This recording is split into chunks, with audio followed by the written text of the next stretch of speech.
Shalom Bapak Ibu Guru dan teman-teman semua yang terkasih di dalam Tuhan. Puji syukur kepada Tuhan karena kita masih diberi kesempatan untuk beribadah pada pagi hari ini. Tepat pada tanggal 19 Juli kemarin, BPK Penabur berulang tahun yang ke-70 tahun. Kita bersyukur kepada Tuhan atas anugerah dan penyertaannya kepada BPK Penabur sampai saat ini. Sekarang, mari kita memulai ibadah ucapan syukur ini. Kita arahkan hati dan pikiran kita untuk masuk ke dalam hadirat-Nya. Mari kita bersaat teduh sejenak.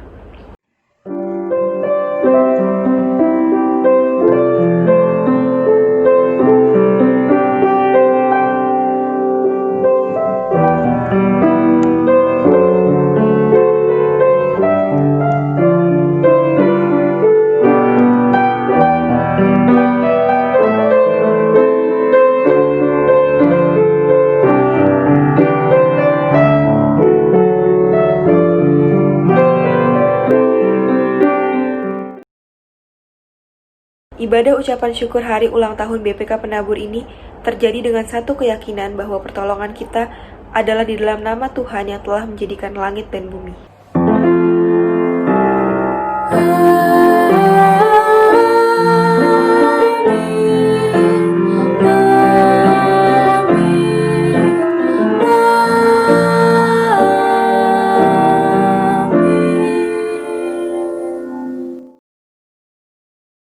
Damai Kristus besertamu.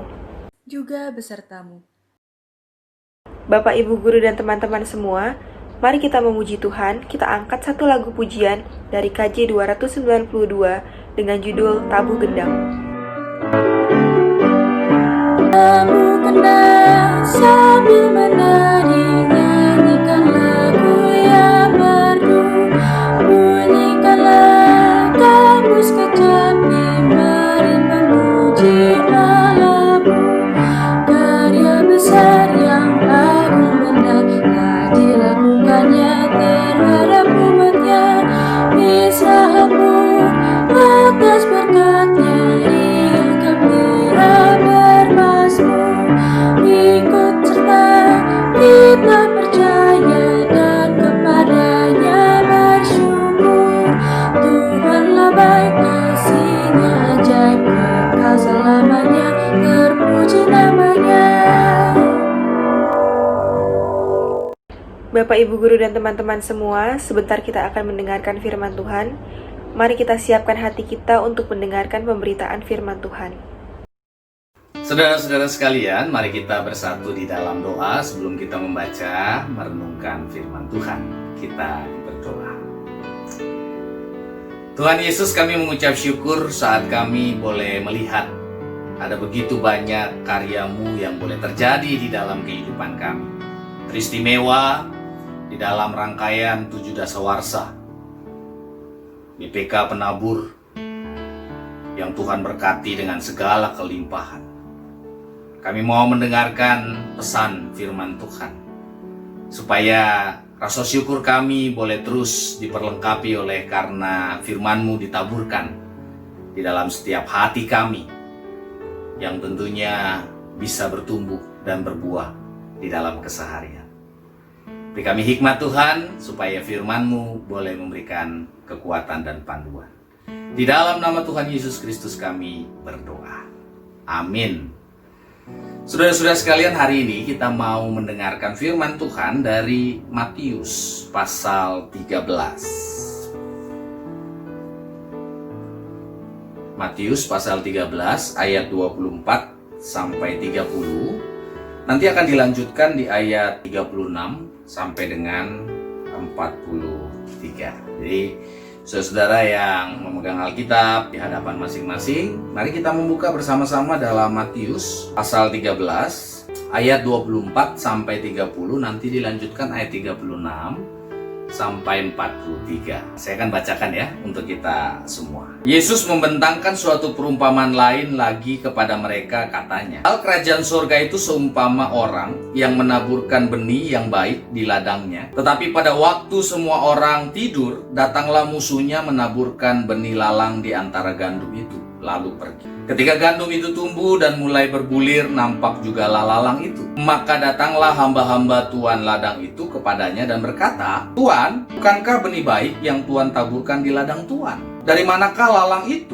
Jawab Tuan itu, "Seorang musuh yang melakukannya." Lalu berkatalah hamba-hamba itu kepadanya, "Jadi, maukah Tuan supaya kami pergi mencabut lalang itu?" Tetapi ia berkata, "Jangan. Sebab mungkin gandum itu ikut tercabut pada waktu kamu mencabut lalang itu. Biarkanlah keduanya tumbuh bersama sampai waktu menuai. Pada waktu itu aku akan berkata kepada para penuai, kumpulkanlah dahulu lalang itu dan ikatlah berkas-berkas untuk dibakar. Kemudian kumpulkanlah gandum itu ke dalam lumbungku." Ayat 36. Maka Yesus pun memang meninggalkan orang banyak itu lalu pulang. Murid-muridnya datang dan berkata kepadanya, "Jelaskanlah kepada kami perumpamaan tentang lalang di ladang itu." Ia menjawab katanya, "Orang yang menaburkan benih baik ialah anak manusia. Ladang ialah dunia. Benih yang baik itu anak-anak kerajaan dan lalang anak-anak si jahat. Musuh yang menaburkan benih lalang ialah iblis. Waktu menuai ialah akhir zaman dan para penuai itu malaikat. Maka seperti lalang itu dikumpulkan dan dibakar dalam api, demikian juga pada akhir zaman. Anak manusia akan menyuruh malaikat-malaikatnya dan mereka akan mengumpulkan segala sesuatu yang menyesatkan dan semua orang yang melakukan kejahatan dari dalam kerajaan. Semuanya akan dicampakkan ke dalam dapur api, di sanalah akan terdapat ratapan dan kertakan gigi. Pada waktu itulah orang-orang benar akan bercahaya seperti matahari dalam kerajaan Bapa mereka. Siapa bertelinga, hendaklah ia mendengar. Sedemikian pembacaan firman Tuhan. Yang berbahagia adalah setiap saudara dan saya yang membaca, merenungkan, serta melakukan firman Tuhan dalam kehidupan kita hari lepas hari. Terpuji nama Tuhan. Salam sejahtera buat kita semua, buat teman-teman, buat Bapak Ibu Guru yang boleh bersama-sama kita kembali mengucap syukur.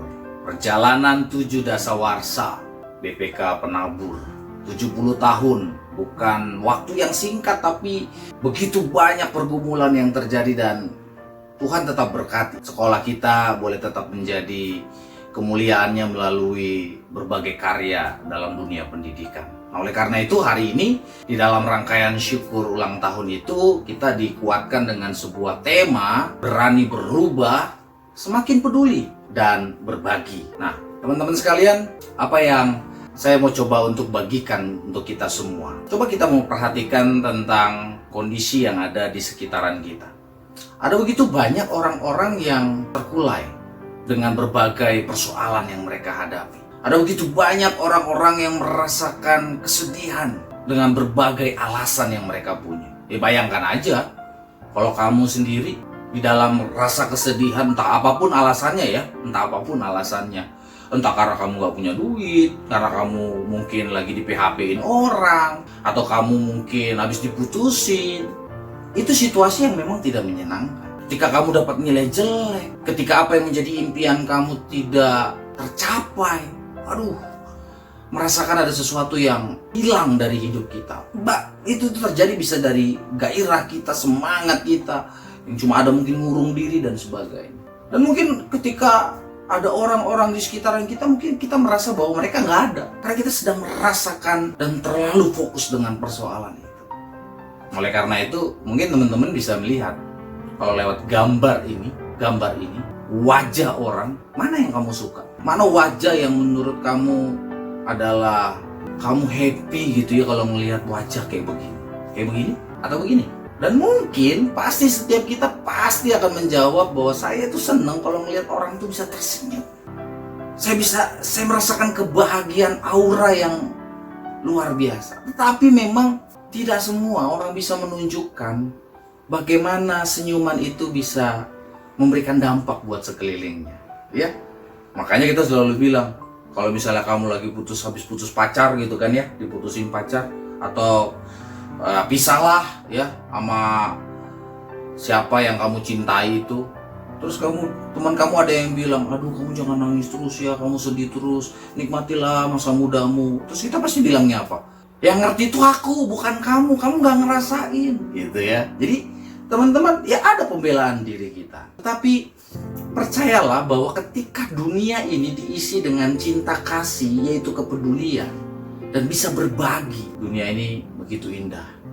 Cuma kadangkala kitanya sendiri yang perlu introspeksi untuk semakin dewasa, untuk semakin melihat bahwa apa yang saya bisa lakukan untuk dunia ini, apa yang saya bisa lakukan untuk sekitaran saya, ya.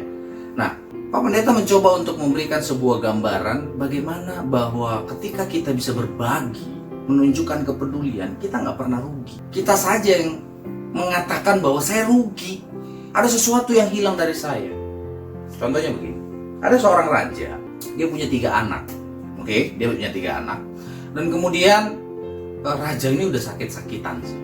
Dan kemudian dia panggil anaknya, dan dia ceritakan, ya, hal yang akan dibagikan kepada anak-anaknya, yaitu 19 sapi, ya, 19 sapi. Nah, teman-teman, kemudian diberitahukan bahwa si anak pertama itu mendapatkan setengah dari total sapi itu. Kemudian anak yang kedua 1/4, dan anak yang ketiga 1/5. Singkat cerita, teman-teman sekalian, ayahnya itu meninggal dunia. Dan apa yang terjadi? Setelah pemakaman selesai, wah, 3 anaknya langsung mengarah kepada hak waris, katanya begitu, ya. Kemudian mereka cuma mulai hitung-hitung, 19, ya, 19 dikali setengah berapa? Kemudian 19 kali 1/4. Ini udah mulai kacau, ya, hitungannya. 1/5 kali 19, lebih kacau lagi lah. Masa koma gitu, ya? Nggak mungkin lah, kepala di siapa, kaki di mana gitu kan, ekor di mana. Jadi akhirnya mereka bingung, gimana dong ini supaya kita bisa berbaginya rata nih gitu, ya. Si papa sih juga ngasihnya begini sih hitungannya gitu, ya. Kemudian akhirnya teman-teman sekalian, mereka ingat papanya ini punya kawan karib. Kawan karib itu rakyat jelata, tapi mereka dekat sekali. Kemudian mereka ke sana. Mereka ceritakan persoalan mereka tentang hitungan-hitungan warisan tadi. Dan kemudian si bapak tua ini dengan bijaksana dikatakan begini, bapak kamu itu baik sekali orangnya. Dia itu peduli sekali dengan banyak orang. Saya itu belajar banyak dari dia. Jadi kalau persoalan kalian ini, oke lah, saya akan bantu. Saya punya 1 sapi. Bawalah 1 sapi ini supaya kalian bisa berbagi hak waris itu dengan baik. Waduh, ketiga anak ini senang karena pertolongan bapak tua ini. Kemudian akhirnya mereka bawa 1 sapi itu jadi 20, ya, jadi 20. Kemudian mereka mulai bagi lagi. Anak pertama setengah dikali 20, 10, oke. Anak kedua 1/4, oke, dikali 20, 5. Jadi sudah berapa? 15. Anak ketiga 1/5 dikali 20, 4. Jadi 19. Sisa 1. Dibalikin lagi sapinya kepada si bapak. Apa yang Pak Pendeta mau bagikan, teman-teman sekalian? Bahwa sebenarnya kerugian itu hanya di dalam versi manusia. Tetapi ketika kita benar-benar melakukan dengan ketulusan, kita tidak pernah rugi sebenarnya. Itu kalau kita tadi belajar dari matematika. Mungkin teman-teman sekalian juga pernah mendengarkan kisah yang klasik ini. Tetapi sebenarnya dari hal ini kita bisa belajar bahwa bagaimana kepedulian itu muncul dari hati yang benar-benar mau bisa mengubah. Yang tadi seperti gambar, orang-orang yang cemberut, orang-orang yang mungkin setiap hari meratap dalam kesedihan, kita mau hadir tengah kehidupan mereka dan mengubah air mata mereka menjadi senyuman. Dan inilah yang muncul kalau hati kita benar-benar diperbaharui. Jadi kita jangan sampai akhirnya hanya terus terpuruk, udah bodoh amat dah, itu urusan kamu gitu, ya. Kita akhirnya punya pribadi yang cuek, yang bodoh amat. Padahal kita tahu bahwa kita adalah anak-anak Tuhan. Kita kadang-kala tahu kita sebagai anak-anak Tuhan, tapi kita tidak mau memberlakukan apa yang seperti Tuhan lakukan. Ini poinnya. Kalau Tuhan itu peduli sama kita, kita juga peduli kepada orang lain. Dan ketika kita menunjukkan kepedulian dan bisa berbagi kepada orang, jangan pernah merasakan kita rugi. Kita justru diberkati. Karena kita sudah dimampukan untuk melakukan kepedulian dan bisa berbagi kepada orang lain. Nah, contohnya saja apa? Di mana? Di rumah.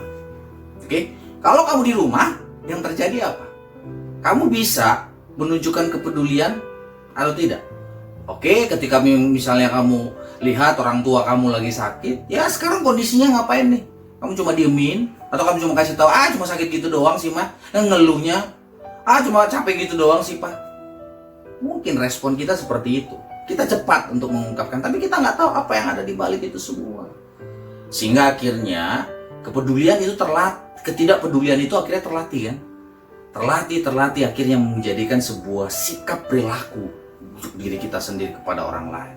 Tapi bagaimana sebenarnya kalau mereka dari dulu nggak peduli sama kita? Mungkin kita tidak jadi manusia seperti sekarang. Mungkin kita nggak menjadi anak yang diberkati seperti sekarang. Itu makanya teman-teman, apa tadi yang dikatakan oleh Matius, Injil Matius tadi luar biasa sekali. Ada pemisahan antara gandum dengan lalang. Anak-anak yang baik, anak-anak Tuhan dengan anak-anak kejahatan. Tapi kondisinya dua-duanya ada. Iya, dalam kehidupan kita dua-duanya ada. Tapi ingat, perumpamaan itu memberikan sebuah dasar yang kokoh bahwa suatu saat nanti Tuhan akan memisahkan itu semua. Bagaimana rombongan-rombongan yang baik dan bagaimana rombongan-rombongan yang hanya menyukai kejahatan. Mungkin bagi kita ya masa muda lah pak gitu ya. Iya masa muda. Setiap waktu itu sebenarnya bermakna, bukan hanya masa muda.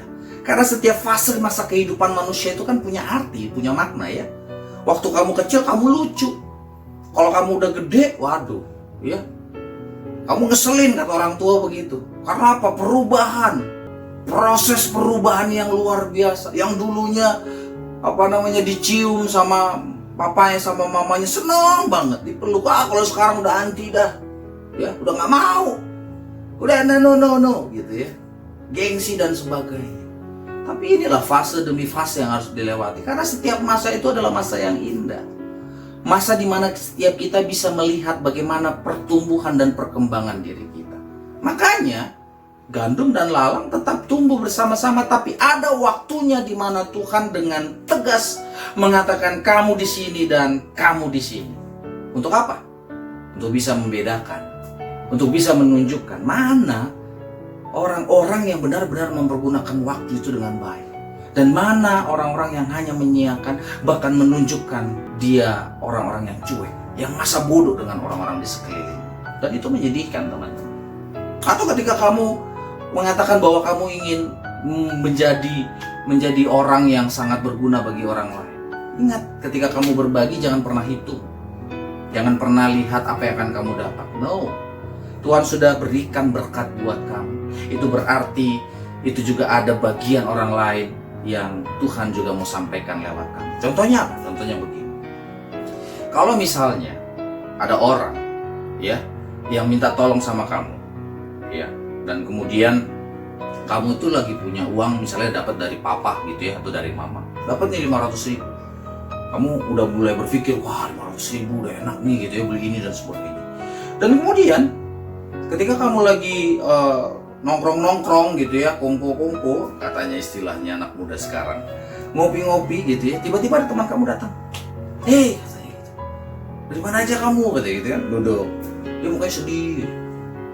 Terus kamu tanya, kamu kenapa mukanya sedih gitu ya? Happy dong, pesan kopi ya, aku lagi kopi. Sering kopi. Belum juga mau cerita, sedih aja. Terus dia mulai cerita. Kenapa kamu? Mama aku sakit. Kamu gak punya uang untuk berobat. Kamu mari bercermin di situ. Kalau kamu sebagai anak yang punya hati penuh cinta kasih, bayangkan kalau mama kamu yang sakit dan kamu gak punya uang. Misalnya seperti itu, ya. Dan kemudian ini diri kamu. Dan kemudian kamu berpikir, baru tadi dapat 500.000, ya kan? Dari papa atau mama. Udah punya imajinasi nanti nongkrong sama teman, jalan beli ini, beli itu dan sebagainya. Lumayan kan? 500.000. Tapi dengan waktu yang tidak begitu lama ada teman kamu yang datang. Dan apa yang kamu lakukan? Kamu memberi atau tidak? Dan akhirnya keputusan hati kamu karena kamu mengerti tentang panggilan kamu sebagai anak Tuhan, kamu kasih 500.000 dipakai nih untuk berobat mama kamu. Sembuhlah mama kamu pasti. Kasih semangat ya mama kamu ya. Dan kemudian kita bertanya, Tuhan ngapain sih ngasih ke saya?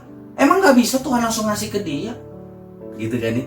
Emang Tuhan gak bisa langsung ngasih dia? Kenapa sih harus ngasih ke saya? Gitu kan ya? Itu pertanyaan kita. Teman-teman sekalian, Tuhan bisa langsung kasih ke dia. Tapi kenapa harus lewat saya? Karena Tuhan ingin melatih diri kita. Melatih dan terus menjadi anak-anak yang punya sikap dan perilaku yang bisa peduli dan berbagi kepada orang lain. Bukannya Tuhan gak bisa langsung kasih ke dia. Tuhan punya kuasa. Dia bisa lakukan apapun. Tapi Tuhan ingin melatih kita. Itu yang terpenting. Ya, supaya apa? Supaya kita menjadi gandum. Bukan lagi lalang. Sekalipun kita tahu ada lalang-lalang ada di sekitaran kita, ya gak apa-apa. Karena apa? Karena pada kesudahannya pun Tuhan akan memisahkan itu semua. Jadi mulai belajar teman-teman. Kalau kamu rindu perubahan atas dunia ini, mari mulai belajar untuk berubah dari diri kamu sendiri. Orang lain bisa kasih semangat, tapi yang lebih terpenting adalah diri kamu. Untuk bisa menunjukkan perubahan itu. Bagaimana kamu menunjukkan kepedulian kepada orang tua kamu. Bagaimana kamu menunjukkan kepedulian kepada teman kamu, bahkan kepada bapak ibu guru kamu. Yang selalu memberikan motivasi dan semangat. Sekalipun kita punya kenakalan-kenakalan. Kita punya perilaku-perilaku yang tidak menyenangkan. Tapi pahamilah bahwa kamu sudah menjadi gandum yang benar-benar Tuhan mau kamu bertumbuh. Bertumbuh, berbuah. Sampai pada akhirnya kamu bisa dilihat menjadi anak-anak yang setia. Apa pendeta mau mengajak kita untuk dapat mencoba lebih merefleksikan tentang apa dan bagaimana kehidupan yang berbagi dan peduli itu untuk kehidupan kita dan memberikan semangat untuk kita bisa melakukannya. Mari kita saksikan.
Nah, teman-teman sekalian, kita bisa belajar ya bahwa dalam perjalanan kehidupan kita ternyata Tuhan mau pakai kita dan mengingatkan kita di dalam hari yang penuh sukacita, momen yang penuh dengan sukacita, ketika kita bisa merayakan dan mensyukuri hari ulang tahun BPK Penabur.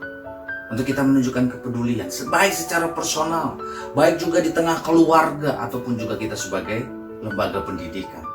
Supaya apa? Supaya cinta kasih itu benar-benar bukan hanya sebuah teori. Tapi cinta kasih itu bisa dirasakan, dialami oleh banyak orang. Mulailah dari hal-hal yang kecil, bentuk kepedulian, cara kamu berbagi. Bukan hanya nilai materi atau dengan matematika, angka yang lebih terpenting, tidak. Tapi Tuhan ingin melihat hatimu. Ya, pendeta ingat dengan apa yang dikatakan oleh Teresa. Lebih baik lakukan hal kecil tapi dengan hati yang besar, daripada mengharapkan hal yang besar, melakukan hal yang besar, tapi dengan hati yang kecil, bahkan tidak punya hati. Oleh karena itu mari kita syukuri untuk setiap kesempatan, setiap nafas kehidupan. Ketika Tuhan masih percayakan nafas kehidupan, itu berarti Tuhan masih punya maksud dan tujuan untuk kamu menjalani kehidupan ini. Yaitu apa? untuk semakin bisa menunjukkan perubahan lebih baik, untuk bisa semakin peduli dan juga bisa berbagi kepada banyak orang. Ubahlah setiap ratapan kesedihan menjadi senyuman, supaya setiap hari kamu bisa menyaksikan betapa indahnya dunia ini dengan orang-orang yang sungguh bisa berbahagia oleh karena kehadiran dirimu, oleh karena setiap cinta kasih yang kamu berikan kepada banyak orang. Selamat untuk kita semua sebagai keluarga besar BPK Penabur di dalam ulang tahun 7 Dasawarsa, 70 tahun. Semoga kita semakin berhikmat, bijaksana di dalam menjalani kehidupan. Tuhan Yesus memberkati kita. Amin. Kita berdoa. Terima kasih Tuhan untuk firman-Mu yang boleh menguatkan kami. Terima kasih untuk setiap tuntunan, bahkan teguran melalui firman, supaya kami menjadi anak-anak Tuhan yang semakin dewasa, semakin berhikmat di dalam pimpinan Tuhan, untuk berani berubah, meninggalkan hal-hal buruk yang selama ini kami miliki, dan kami boleh dituntun lewat firman-Mu untuk semakin peduli dan berbagi, baik di keluarga kami, kepada teman pergaulan kami, dan juga Bapak Ibu Guru sebagai keluarga kami di sekolah. Sempurnakan Tuhan firman-Mu di dalam kehidupan kami, di dalam kuasa dan kasih Tuhan Yesus Kristus kami berdoa. Amin. Terima kasih kepada Pendeta Charlie Dusaragi yang telah menyampaikan firman pada hari ini.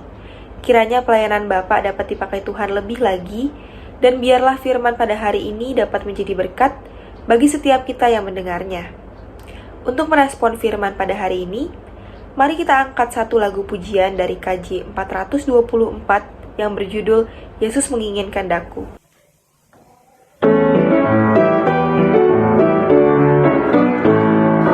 Yesus menginginkan daku bersinar baginya,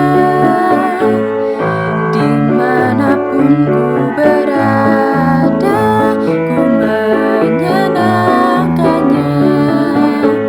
Bersinar, bersinar, itulah kehendak Yesus. Bersinar, bersinar, aku bersinar terus. Yesus menginginkan daku menolong orang lain, manis dan sopan selalu ketika ku bermain. Bersinar, bersinar, itulah kehendak Yesus. Bersinar, bersinar, aku bersinar terus. Saudara-saudara sekalian, arahkanlah hatimu kepada Tuhan. Hiduplah dalam takut akan Tuhan. Teruslah berhikmat dan taburkanlah pengetahuan dalam panggilanmu di dunia. Beranilah berubah, semakin peduli dan berbagi di tengah tantangan zaman. Terimalah berkat dari Tuhan. Kiranya Allah Sang Kasih senantiasa melindungi saudara. Kiranya Kristus penyelamat kita yang terus berkarya bagi kita, melimpahkan berkat-Nya. Kiranya Roh Kudus Sang Penolong senantiasa berjalan dan memimpin saudara agar saudara semakin dikuatkan untuk berani berubah di tengah tantangan zaman, mau peduli dan berbagi bagi sesama. Amin. Bapa, terima kasih. Bapa, terima kasih. Bapa di dalam surga, ku berterima